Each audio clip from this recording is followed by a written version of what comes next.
வணக்கம்.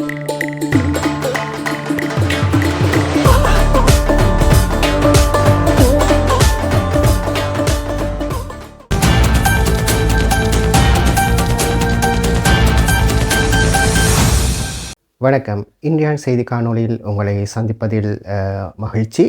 என்னுடைய இந்த சேனலை நீங்கள் சப்ஸ்கிரைப் பண்ணாமல் பார்த்து கொண்டிருந்தால் தயவுசெய்து சப்ஸ்கிரைப் பண்ணுங்கள். விரும்பினால் லைக் பண்ணுங்கள், மற்றவர்களோடு ஷேர் பண்ணுங்கள். இனி இந்தியன் செய்தி கண்ணோட்டத்துக்குள் செல்லலாம் பாருங்கள். இன்று 19ஆம் தேதி நவம்பர் மாதம் 2025ஆம் ஆண்டு. உங்களுக்கு தெரியும், கடந்த 16ஆம் தேதி திருகோணமலையிலே இடம்பெற்ற சில அசம்பாவிதங்களை பற்றி எல்லா நியூஸ்களிலும் இந்த தகவல் வெளிவந்திருந்தது. எனக்கும் சில தகவல் கிடைத்தது. முழுமையான தகவல்கள் கிடைக்கும் வரைக்கும் பார்த்து கொண்டிருந்தேன். அதேவேளை எனக்கு சில நேரம் இன்மையாலும் இது தொடர்பான தகவலை விட முடியாமல் இருந்தது. இப்பொழுது பூரணமான தகவல் கிடைத்துள்ளது. இது தொடர்பாக ஜனாதிபதி அவர்களும் தன்னுடைய பக்க தகவல்களை வெளியிட்டிருக்கின்றார். அது தொடர்பான தகவலை தான் இன்று பார்க்க போன்றோம். திருகோணமலையிலே கோணேஸ்வரா வீதியிலே அமைந்திருக்கின்ற கடற்கரைக்கு அண்மையிலே ஒரு சட்டவிரோத கட்டுமானம் ஒன்று இடம்பெற இருந்தது. அதை தடுப்பதற்காக சில நடவடிக்கைகள் எடுக்கப்பட்ட போது அங்கே புத்த பகவானுடைய சிலையை கொண்டு வந்து வைக்கப்பட்ட முயற்சிகள் நடைபெற்றிருந்தது. அந்த முயற்சிகள் பின்னர் போலீஸாரால் தடுக்கப்பட்டு அந்த சிலை போலீஸ் நிலையத்துக்கு பாதுகாப்பு காரணங்களுக்காக கொண்டு செல்லப்பட்டதாக பின்னர் அறிவிக்கப்பட்டிருந்தது. அதே நேரம் அடுத்த நாள் காலை அந்த குறிப்பிட்ட சிலை மீண்டும் கொண்டு வந்து அந்த இடத்திலே வைக்கப்பட்டது. போலீஸார் கொண்டு வந்தனர். அந்த பௌத்த துறைகளினால் அது திரும்ப அதிலே வைக்கப்பட்டது. இதன் பின்னணி என்னென்று சரியான தகவலை பார்க்கும்போது முதல் எனக்கு ஒரு தகவல் கிடைத்தது. முதல் இந்த குறிப்பிட்ட பௌத்த விஹாரைக்கு சொந்தமாக 14 பேர்ச் காணி இருப்பதாக, பின்னர் அது 40 பேர்ச் என்று இது கடைசியாக கிடைத்த உறுதிப்படுத்தப்பட்ட தகவல் தெரிவிக்கின்றது. இந்த காணி 2014ஆம் ஆண்டு ஜனாதிபதியாகவும் பௌத்த மத அமைச்சராகவும் இருந்த முன்னாள் ஜனாதிபதி மஹிந்த ராஜபக்சவினால் இந்த குறிப்பிட்ட ஆலயத்திற்கு வழங்கப்பட்டிருக்கின்றது. அது என்னென்னு சொன்னால், ஒரு அரசரால் ஒரு நிலத்தை எழுதி கொடுத்த மாதிரி அவர் கொடுத்துருக்கிறார்.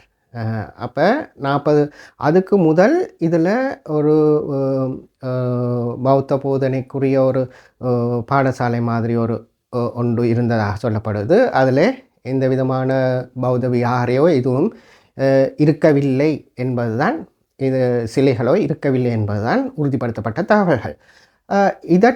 இதை அடிப்படையாக கொண்டு இந்த 2000 அந்த விஹாரையோடு தொடர்புப்பட்டவர்கள் சொல்கிறார்கள், 1951ஆம் ஆண்டு தொடக்கம் அதில் ஒரு தங்களுக்கு தொடர்பான சமயம் தொடர்பான ஒரு சண்டே பாடசாலை மாதிரி ஒரு சிறிய கட்டிடம் ஒன்று இருந்ததுண்டு. ஆனால் அதிலே எந்த விதமான புத்தர் சிலைகளோ எதுவுமே இருக்கவில்லை.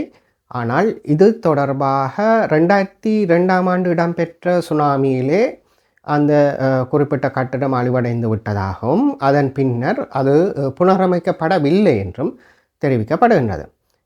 இதை அடுத்து 2023ஆம் ஆண்டு காலப்பகுதியிலே இந்த காணியிலே, இந்த குறிப்பிட்ட காணி அவர்களுடைய காணி என்று சொல்லப்படுகின்ற காணிக்குள்ளே ஒருவருக்கு காஃபி ஷாப் ஒன்று நடத்துவதற்கான அனுமதி சில நிபந்தனைகளின் அடிப்படையிலே வழங்கப்பட்டதாக சொல்லப்படுகின்றது. அந்த குறிப்பிட்ட காஃபி ஷாப்பை நடத்துகின்ற நபர் ஐக்கிய தேசிய கட்சியின் முன்னாள் பாராளுமன்ற உறுப்பினர் ஒருவருடைய மிக நெருங்கிய உறவினர் என்று சொல்லப்படுகின்றது. இதன் பின்னணியிலே இந்த காஃபி ஷாப்பை அகற்றுவதற்கான சில உத்தரவுகள் வந்திருந்தது. என்னென்னு சொன்னால், கடற்கரையிலிருந்து 50 மீட்டருக்குள்ளே இந்த கட்டுமானம் இருப்பதால் கட்டுமான நடவடிக்கைகளை அகற்றுவதற்கான சில உத்தரவுகளை சுற்றாடல் அமைச்சு விடுத்திருந்தது. அதன் பின்னணியில் இந்த குறிப்பிட்ட கட்டிடத்தை அகற்றுவதற்கு தங்களுக்கு 7 நாட்கள் தேவை என்று அந்த குறிப்பிட்ட பௌத்த விஹாரைக்கு சொந்தமான துறவி ஒருவர் தெரிவித்திருந்தார். அந்த அவர் 7 நாள் கேட்டிருந்தார். அந்த 7 நாட்கள் நேரமும் வழங்கப்பட்டது. ஆனால் அவர்கள் அந்த 7 நாள் முடிவடைவது நவம்பர் 14ஆம் தேதி அன்று. ஆனால் நவம்பர் 15, 16ஆம் தேதி அளவிலே இவர்கள் குறிப்பிட்ட ஒரு பலாங்குட ஒரு தேரர் ஒருவர் சொல்லப்படுகின்றது. அவர் முதலும் இனவாதத்தை தூண்டுகின்ற நடவடிக்கைகளிலே தெஹுவலை பகுதியிலே ஈடுபட்டிருந்தார். இன்னும் பல பகுதிகளிலே இவர் சென்று ஈடுபட்டிருந்தார். அவரோடு சேர்ந்து இன்னொரு நபரும் அடையாளம் காணப்பட்ட ஒருவரும் ஈடுபட்டிருந்ததாக சொல்லப்படுகிறது. அந்த குழுவினர் ரோடு இந்த குறிப்பிட்ட பௌத்த விஹாரைக்கு சொந்தமானவர்கள் அந்த சிலை வைக்கும் நடவடிக்கையில் ஈடுபட்டிருந்தார்கள். இதற்கு முன்னர் நீதிமன்றம் ஒரு அறிவித்தலை விடுத்திருந்தது. இந்த குறிப்பிட்ட கட்டுமானங்கள் எல்லாம் நிறுத்தப்பட வேண்டும், அடுத்த நீதிமன்ற உத்தரவு வரும் வரைக்கும் என்று. ஆனால் நீதிமன்றத்துக்கு சென்ற இவர்கள் தங்களிடம் உறுதி இருப்பதாகவும் அந்த 2014ஆம் ஆண்டு பலபத்திரன்னு சொல்லப்படுகின்றது. முன்னாள் ஜனாதிபதி மஹிந்த ராஜபக்சவினால் வழங்கப்பட்ட பலபத்திரம் இருப்பதாக சொல்லப்பட்டது.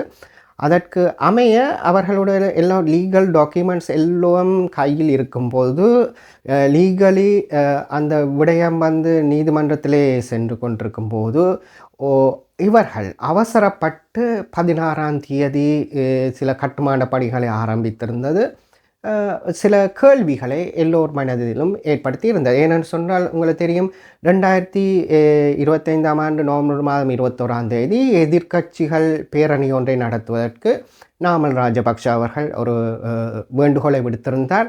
அது தொடர்பான ஒழுங்குபடுத்தல்களிலும் ஈடுபட்டிருக்கின்றார்.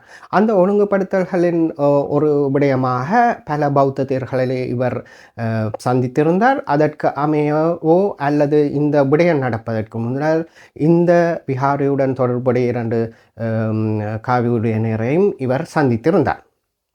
இந்த சந்திப்பிற்கு பின்னர் தான் இந்த விடயங்கள் நடந்தேறியுள்ளதாக நம்பப்படுகின்றது. ஏனென்று சொன்னால் நீதிமன்றத்துக்கு சென்றால் நிச்சயமாக அவர்களுக்கு தெரியும், அவர்களிடம் உறுதி பத்திரம் இருக்கின்றது, பௌத்த மதத்திற்கு முன்னுரிமை வழங்கப்பட வேண்டும் என்று இந்த நாட்டின் 9வது சரம் சொல்லுகின்றது அரசியலமைப்பின்.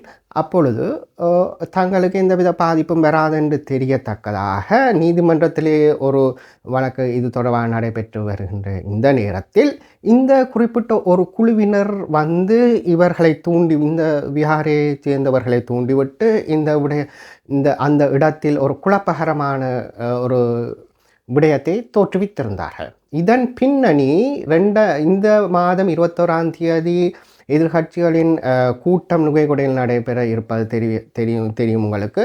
அதற்கு ஆட்களை சேர்ப்பதற்காக இந்த இனவாதத்தை தூண்டும் நடவடிக்கையாக இது அமைந்திருந்தது. உங்களுக்கு தெரியும், முதல் நடந்த தேர்தல்களிலும் இந்த குறிப்பிட்ட ஒரு பகுதியினர் அரசியல் தேவைகளுக்காக மக்களை இனவாதத்தை தூண்டி பிரித்தாண்டது உங்களுக்கு தெரியும். அந்த விடயத்தை தான் திரும்பவும் அந்த அரசியல் வங்குரோத்து அடைந்த சில அரசியல்வாதிகளும் அரசியல் கட்சிகளும் திரும்பவும் இந்த இனவாதத்தை தூண்டுகின்ற விடயத்தை கையில் எடுத்திருக்கின்றது.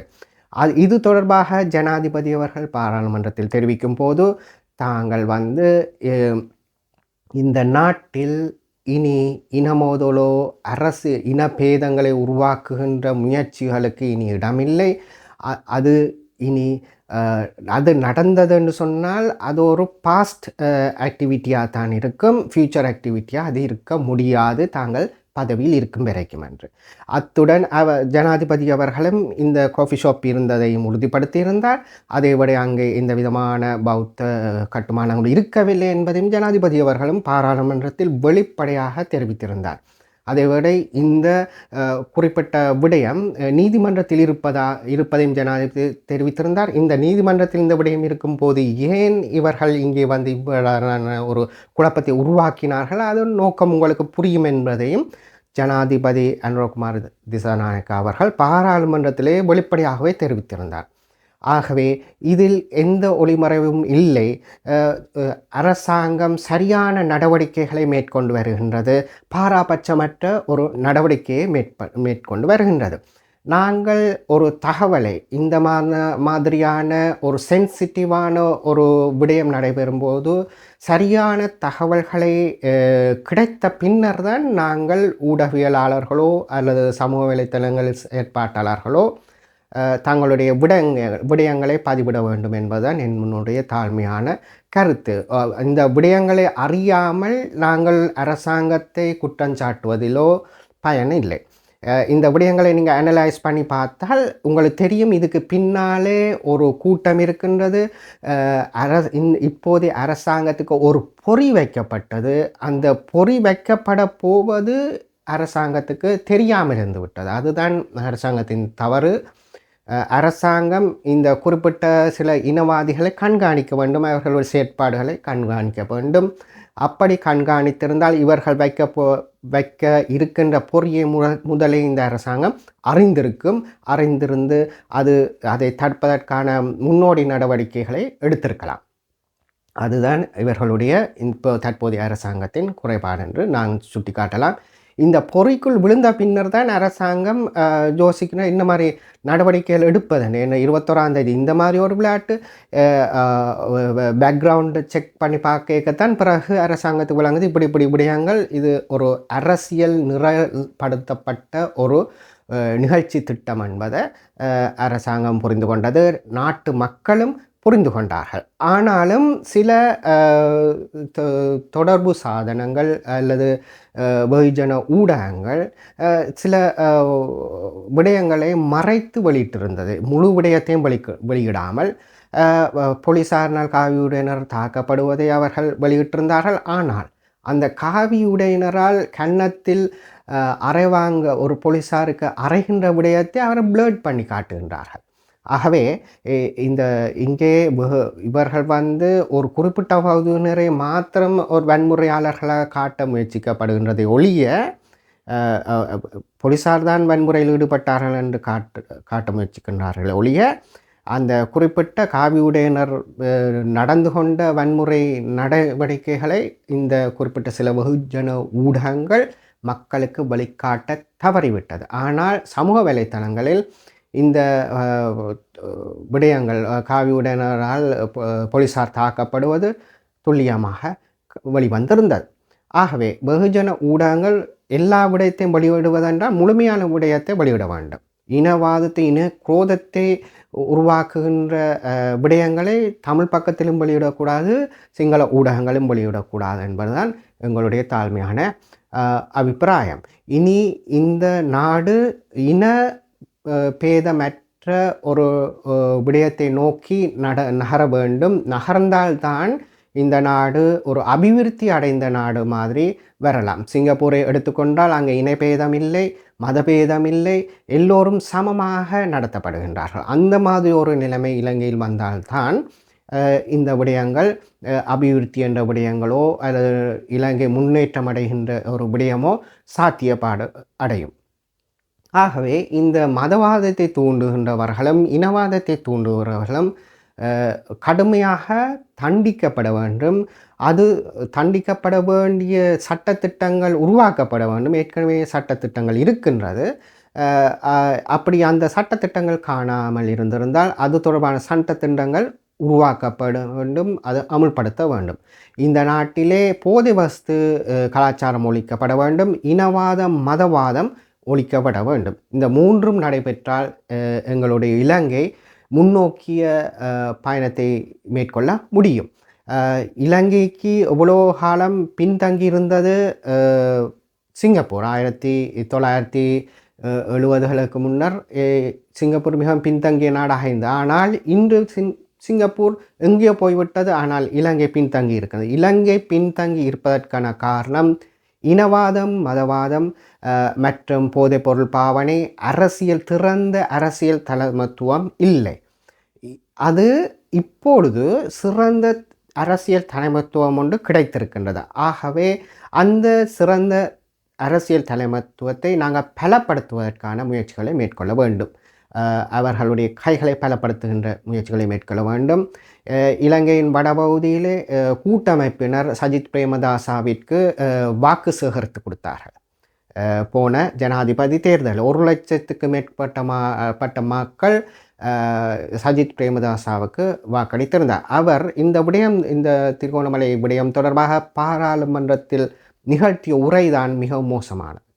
ஆகவே இவர்களுடைய முகத்திரை இந்த நடவடிக்கை இந்த திருகோணமலை விடயத்தின் மூலம் கிழிக்கப்பட்டிருக்கின்றது. அவர்களுடைய இனவாத முகம் வெளியில் வந்திருக்கின்றது. அவர் மாத்திரமல்ல, சஜித் பிரேமதாச மாத்திரமல்ல, தயாசிறி ஜெயசேகரவும், நான் தயாசிறி ஜெயசேகர மீது மிகுந்த ஒரு ஹை ரெஸ்பெக்ட் ஒன்று வச்சிருந்தேன். ஆனால் அவருடைய முகமும் இனவாத முகமும் கிளிப்பட்டிருக்கின்றது. ஆகவே அரசியல்வாதிகள் தங்களுடைய அரசியல் தேவைக்காக என்னவும் செய்வார்கள் என்பது இங்கு புலப்படுகின்றது. யார் மிகவும் ஒரு ஸ்ட்ராங்கான லீடர்ஷிப்பை கொண்ட ஒரு லீடர் என்பதும் இங்கு இந்த விடயம் மூலம் உங்களுக்கு, இந்த நாட்டு மக்களுக்கும் தமிழ் மக்களுக்கும் புலப்படும் என்பது என்னுடைய தாழ்மையான கருத்து. இத்தோடு இந்த செய்தி கண்ணோட்டத்தை முடித்துக் கொள்கின்றேன். மீண்டும் உங்களை வேறொரு செய்தி கண்ணோட்டத்தில் சந்திக்கும் வரை நன்றி, வணக்கம்.